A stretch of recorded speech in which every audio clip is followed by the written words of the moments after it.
Okay, class! Namiss nyo ba ako?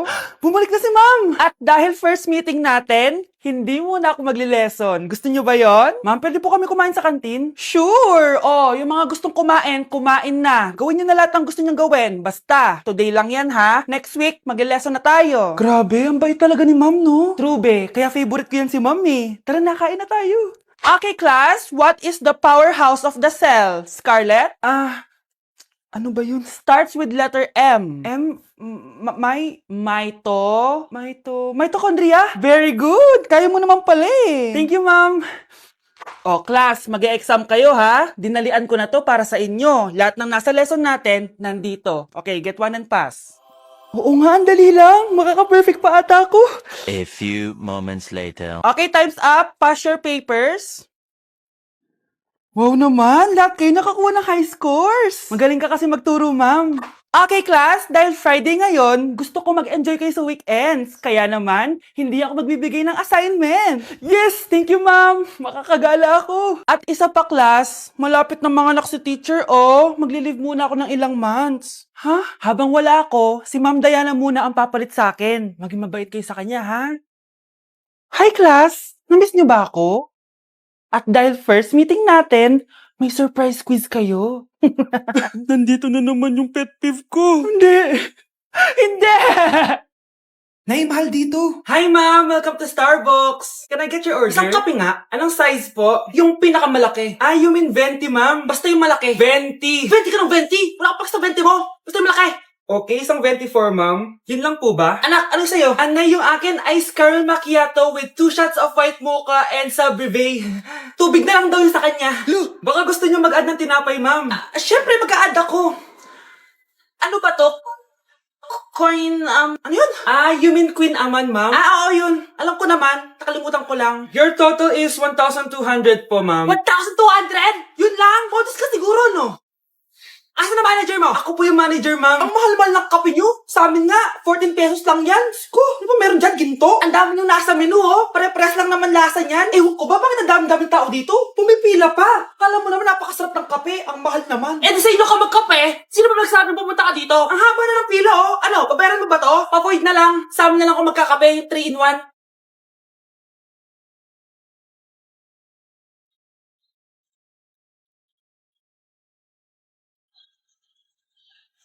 Uy, iho, kain ka na. Ay, sige po. Happy birthday to you. Happy birthday to you. Oh, maganda na kayo. Mag-Christmas party na tayo. Merry Christmas, babe! Babe, putok ka ba? Bakit naman, babe? Papakiligin mo na naman ako eh. Wala lang, amoy putok ka lang. Harsh mo naman, babe. Guys, mag-research na tayo, ah. Pasko na, research pa rin nasa utak mo. Bahala ka, mag-research ka mag-isa mo. Okay, whatever. Okay, dalawa. Mamili na kayo ng regalo dito. Mas malaki yung isa, mas maganda siguro yun. Nay, malaki po yung sa akin. Ito sa'yo, oh. Kyle, ito sa'yo. Thank you po, Nay. Buksan niyo na. Wow, iPhone 20 Pro Max. Buksan ko na rin yung akin. Ano kaya laman dito? Tikipad. Daya naman, scam ba to? Uy, Mare, baka pwede mo akong pabalot. Sige, Mare. Pati to, tsaka yun, Mare. Sige, Mare. Pati din yun, Mare. Pati to, Mare, tsaka yun. Ikaw na lang ay balutin ko. Mare! Anak, nakita mo ba yung cellphone ng tatay mo? Nilagay ko dun sa loob ng kabaong niya bago siya ilibing. Ha? Ba't mo naman ginawa yun, anak? May mga importante laman dun. Baka sakaling buhay pa siya para matawagan niya ako. Ay, Diyos ko talaga tong batang to.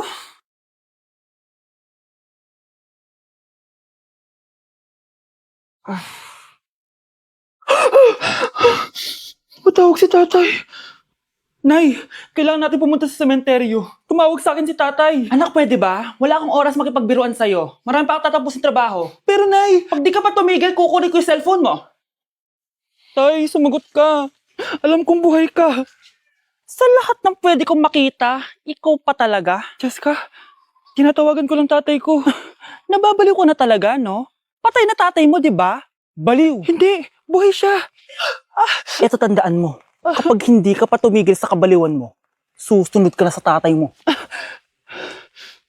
Sinabihan akong baliw ni Cheska tapos sinaktan niya ako. Totoo naman, di ba? Nabuhay ka.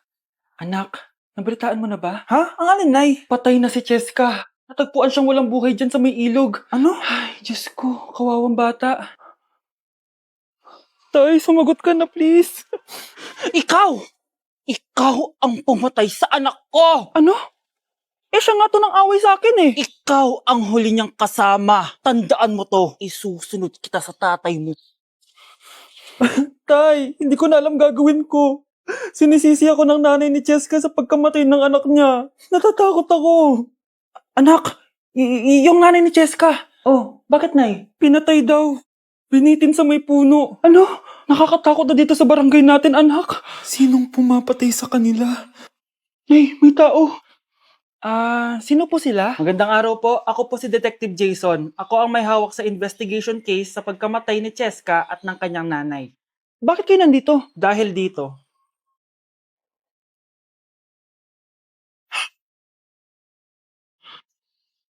Nay, ikaw pumatay sa kanila? Oo, anak.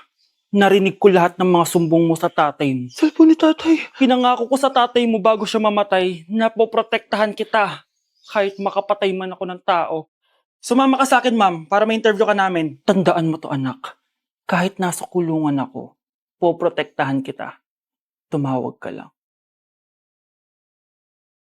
Anak? Yes po, Nay. Maganda ka na. Pupunta tayo na reunion. Sige po, Nay. Huwag kang haharot dun, ha? Promise, Nay. Hindi po ako haharot. Few moments later. Oh, mag-bless ka muna, ha? Sige na, mag-bless ka na. Ayan na naman tayo sa pag-bless, eh. Lagi na lang nagbe-bless. Bless po, tita.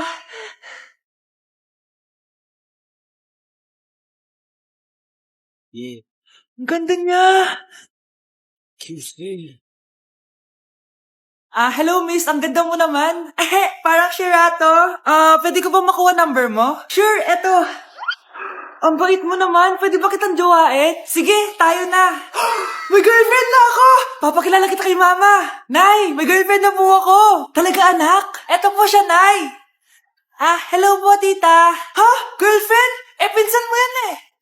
Pinsan? Pinsan pala kita. Hindi tayo pwede. Ang isang 50% po ay mapupunta sa isa niyang anak. Ano? Baka yan yung isa naming anak na nawala? Oo, sa amin na lang yan. Ako! Ako ang isa pang anak ni Ramon. Oh, akala ko ba nawawala yung isang anak ni Ramon? Attorney naman, huwag ka maniwala dyan. May sakit kasi sa utak yan. Wala akong sakit, attorney. Maniwala ka, please. Kailangan ko pa ng sapat na ebidensya para maniwala ako sa'yo. Sige na, babalik na lang ako.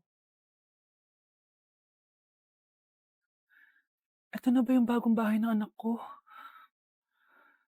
Ikaw, babae ka? Sinubukan mo pang agawin sa amin ang kayamanan ng tatay mo? Ang sama nyo, tita! Gusto nyo kunin lahat! Well, hindi naman maniniwala sa'yo si attorney dahil wala kang ebidensya. Tao po, attorney po ito. Hindi si attorney. Halika dito. Ayan, ikukulong muna kita dito sa bodega hanggat hindi ko pa nakukuha mga kayamanan. Yes, attorney. Hawak ko na ang 100% ng kayamanan ni Ramon. Nandito na ang titulo, papeles at cheque ng mga kayamanan niya. Ay! Salamat, attorney, ha? Scarlett, hindi ko na alam kung ano nangyayari sa nanay ko. Pero huwag ka mag-alala. Ako bahala sa'yo. Kailangan na matigil tong pinagagawa ni nanay. Tao po. Sino ka? Ako po yung nanay ni Scarlett, yung anak din ni Ramon. Totoo ba to? Pinagsasabi mong babae ka? Kami lang ang pamilya ni Ramon. Attorney, huwag ka magpaniwala dyan. Peke yan. Hindi to peke. Pwede mo ipacheck to sa attorney. Kaya ilabas mo na siya. Kinulong po ni nanay si Scarlett sa bodega. Ha? Anak?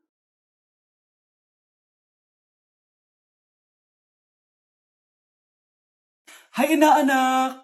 Nay, dito po si Ninong! Uy, buti napadaan ka! Magbibigay lang ako sa inaanak ko. Oh, itong sa'yo. Wow! Ano kayang naman nito? 1,000? Anak, buksan mo na! Sige po, Nay! Face mask?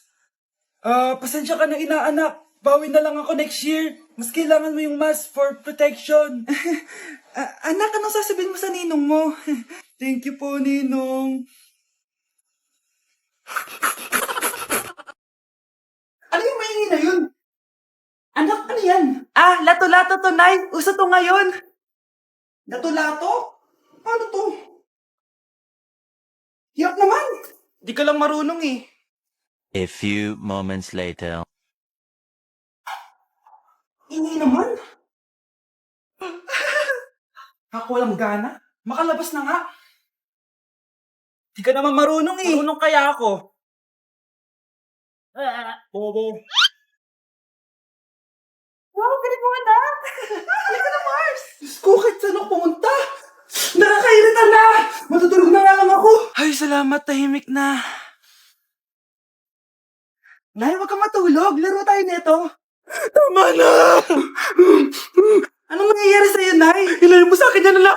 Huwag ka lalapit sa akin! Laro tayo nito, Nay! Ilayo mo sa akin yan! Laro tayo! Tama na! Kuya, may tumatawag sa'yo. Si X! Sagutin mo na. Wala ko lang sabihin, di pa ako handa. Si X? Akin na ako kakausap. Ma! Tawag-tawag ka pa. The ex you were calling is now moved on and is now happy with his new crush. Please don't bother to call again. Thank you. Ma, anong ginagawa mo? Oh, di ba nakapag-move on ka na? Oo. May bago ka na nga crush eh. Sino? Siya, di ba? Ay, hello! Lalambingin kita alagaan ikaw. Si Mr. Alarcon lang ang nakakuha ng 98 sa exam. Oh, ano kayo yan? Mga bobo. Tapos kayong lahat perfect kayo. Yan, ang yabang kasi. Buti nga sa kanya. Mr. Alarcon, bakit may bulak ka sa tenga? Eh kasi naman ma'am, palagi niyo sinasabi sa akin na papasok dito tapos lalabas doon, kaya hinarangan ko na. 'Di ba? Aminin niyo ma'am, talino ko doon. Class, lagi niyong tatandaan na hindi pinaparusahan ng taong wala namang ginagawa. So ma'am, di niyo po ako paparusahan? Bakit, Mr. Alarcon? Eh kasi di ko po ginawa yung assignment eh. Psst, tali natin yung bag niya. Bilis! A few moments later. Unyes! Sino nagtal ng bag ko? Tubuan sana ng bake sa mukha yun. Ako na po, ma'am. Kuya, galingan mo At dahil maraming hindi nakasagot ng full name ko, iibahin ko yung mga tanong. Salamat naman. Number 1, 2 plus 2. Yes, may tamang sagot na ako. Number 2, what is the powerhouse of the cell? Ang dali naman. Makaka-perfect ako. Number 3, ano yung pangalan ng crush ko nung elementary pa ako? Ano na naman yan? Kung nakikinig talaga kayo, alam nyo kung sino yung crush ko. Aba ma'am, akala bang iibahin may mga tanong? Bakit may mga ganyang tanong na naman? Malamang, para makasigurado ako na nakikinig talaga kayo. Wala namang may paki kung sino naging crush mo na elementary ka, ma'am. Wala namang may alam yan eh. Ma'am, alam ko po kasi sino yung crush nyo. Nakikinig po ako sa kwento mo. Buti pa si Michael, nakikinig. Di ka kaya ng iba dyan. Sige, perfect ka na, Michael. Yes! Makinig din kasi kayo sa kwento ni ma'am. Number 4, sino yung pinsan ng kapatid ng lola ko na sa ng mama ko na pamangkin na ate ko? Bagsak na naman ako! Hi, classmates! Namiss niyo ba ako? Oh, anong meron? Mag-review ka na rin, be. May long quiz daw. Excuse me? Hindi ko kailangan mag-review. Stock knowledge lang. Wow, stock knowledge. Spell mo nga. Watch and learn. Okay, class! Ready na ba kayo sa long quiz? Sana madali lang. Bago tayo magsimula sa exam, isa lang ang rule ko. Bawal mangopya. Are we clear? Opo, Yes ma'am. po. Okay. Okay, let's start. Get one whole sheet of paper. Ma'am, 1 whole po ba? Minus 10 ka na agad. Okay, class. Time's up. Pass your papers. Sana pumasa ako. Nakakalito yung bandang huli. Ano kaya magiging score ko nito? Eh, ikaw, Scarlett. Ako? Feel ko nga bagsak ako eh. Okay, class. Mag-a-announce na ako ng scores, okay? Hello, yun na. Cheska, 12/20.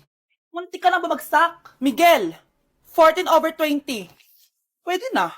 At Scarlett, perfect! Wow, paano nagawa ni Scarlett yun? Grabe namang stock knowledge siya. Ma'am, may kodigo siya sa kuko niyo. Ha? Totoo ba? Scarlett, patingin ang kuko mo.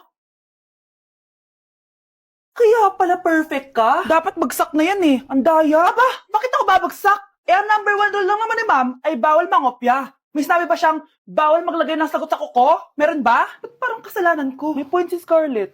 Pointless. Next time, kilalanin yung mga binabangga nyo, ha?